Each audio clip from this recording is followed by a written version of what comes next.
So as I mentioned first, the language test, and that's one of the reasons why Trustiics starts that relatively early in the process, because we want to make sure you're going to meet the criteria. That's one of the red line requirements.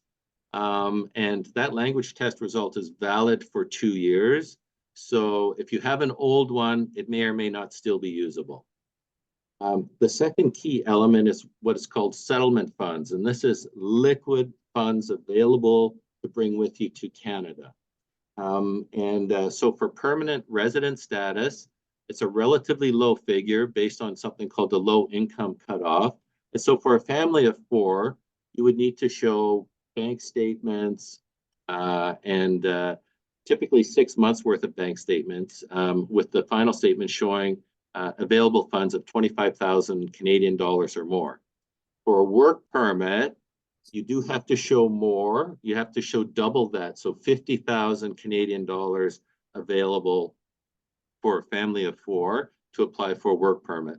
But settlement funds, that's it. There's no examination of your net worth otherwise, that kind of thing. And finally, of course, the key element is the letter of support, which would be from an organization such as Keiretsu. So again, there's no net worth requirement. There's no examination of your tax records overseas and where you got your money. That's not part of the process. There's no minimum or maximum age, minimum only in the sense that over 18. There's no specific education or work experience criteria. However, it should make sense in terms of what the business is and what your role will be.